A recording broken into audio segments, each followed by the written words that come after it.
우리는 때로 삶이 너무나 무겁고 차갑게 느껴질 때가 있습니다.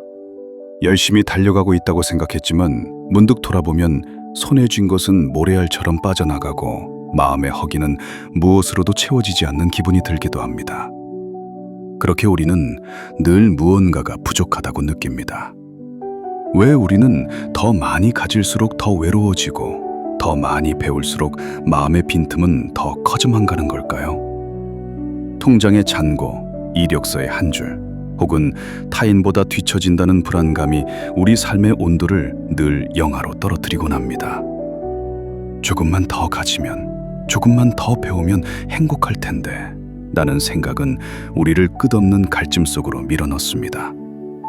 그런데 여기 평생 글자 한자 배우지 못하고 남한산성 길목에서 김밥을 말아온 한 노인이 있습니다. 그녀의 삶은 우리가 그토록 매달렸던 소유와 배움의 가치를 비웃기라도 하듯 전혀 다른 차원의 풍요를 보여줍니다. 오늘 우리는 95년의 세월을 김밥 한 줄에 말아 세상에 나누고 간 한 아름다운 사람의 이야기를 통해 우리 마음의 온도를 1도 높이는 행복을 찾아보려 합니다.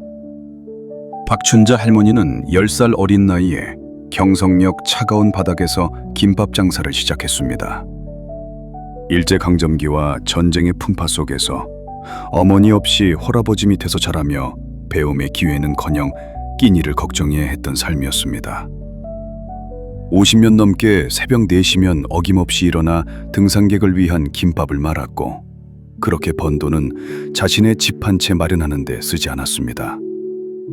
할머니는 평생 모은 6억 3천만 원과 마지막 남은 월세 보증금까지 모두 기부했습니다. 돈뿐만이 아니었습니다.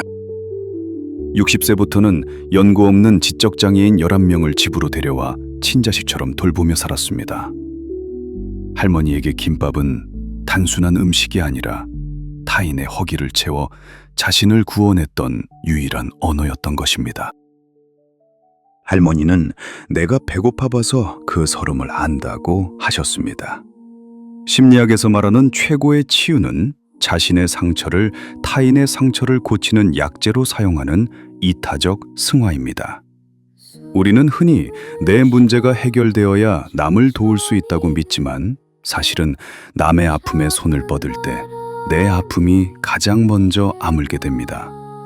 할머니가 김밥을 팔아 번 돈을 기부할 때 느꼈던 행복은 어린 시절 경성역에서 떨던 소녀 박춘자를 스스로 안아주는 행위였습니다.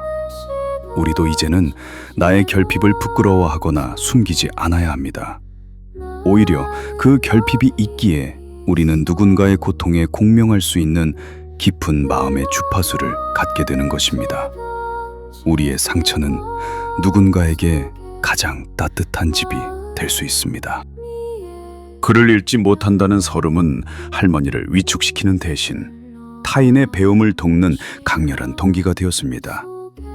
문학적 관점에서 볼 때 할머니는 책 속의 문장이 아니라 삶이라는 몸짓으로 위대한 고전을 써내려가신 분입니다.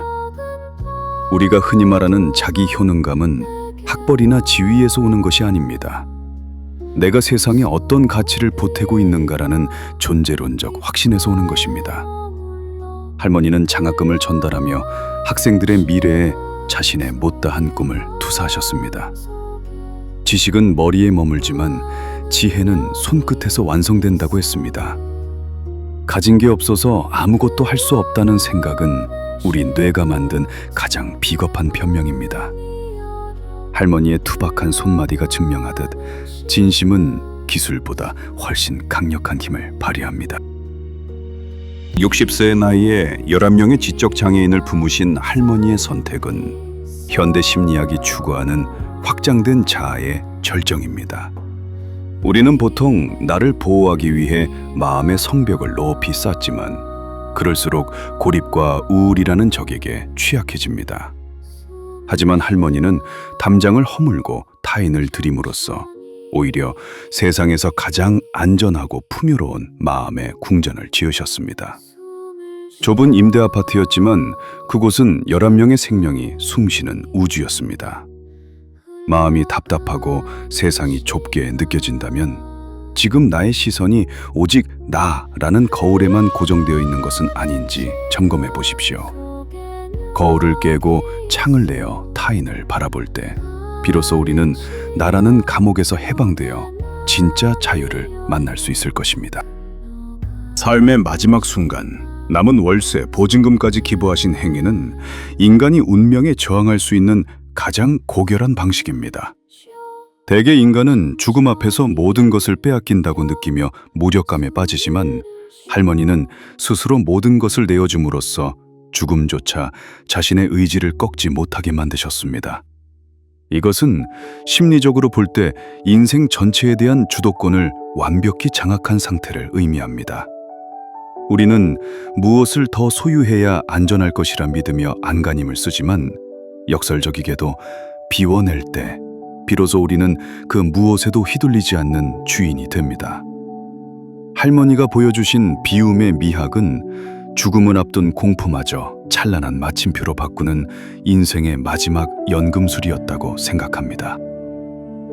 전쟁으로 가족을 잃고 홀로 자녀를 키우며 새벽 이슬을 맞았던 50년. 그 세월은 할머니에게 고난이 아니라 나눔을 위한 훈련이었습니다.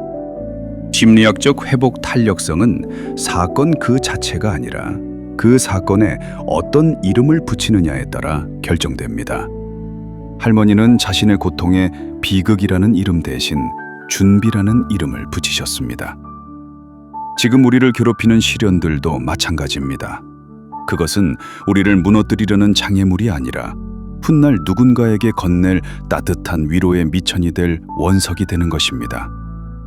지금 겪는 힘겨운 터널을 버티는 시간이 아니라 빛을 빚는 시간으로 재정의해 보세요.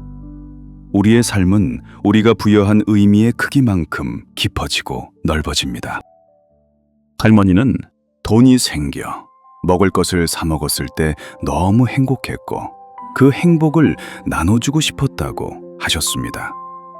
이 문장에는 나중을 위해 현재의 선의를 미루지 않는 즉각적인 사랑의 태도가 담겨 있습니다. 우리는 늘 완벽한 때를 기다리며 친절을 유보하지만 완벽한 순간은 영원히 오지 않습니다. 우리의 멘탈 트레이닝도 거창한 이론에서 시작되지 않습니다.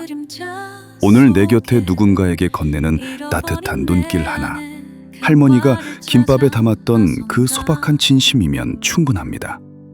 나눔은 여유가 있을 때 하는 것이 아니라 나눔으로써 비로소 우리 삶에 여유라는 공간이 생겨나는 법입니다. 지금 이 순간 우리가 할 수 있는 가장 작은 친절을 망설임 없이 시작해 봅시다. 박순자 할머니가 남긴 6억 3천만 원보다 더 값진 유산은 누구나 기적의 주인공이 될 수 있다는 믿음입니다. 그를 모르는 할머니가 수많은 인재를 키워냈듯 우리의 투박한 진심도 누군가의 인생을 바꾸는 결정적인 문장이 될 수 있습니다. 물질 문명의 속도에 지쳐 스스로를 보잘것없다고 느끼지 마십시오. 당신이라는 존재는 이미 누군가에게는 살아갈 이유이며 기댈 수 있는 어깨입니다.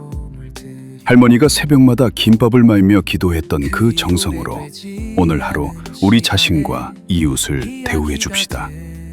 우리가 서로의 손을 놓지 않는다면 이 세상의 겨울은 결코 길지 않을 것입니다. 우리 존재 자체가 이미 누군가에게는 따스한 봄볕이자 기적이라는 사실을 잊지 마십시오. 박춘자 할머니의 이야기는 우리에게 묻습니다. 당신은 무엇을 채우기 위해 오늘을 보내고 있습니까? 할머니는 평생 손에 물이 마를 날 없었지만 그 젖은 손으로 수많은 아이의 눈물을 닦아주셨습니다.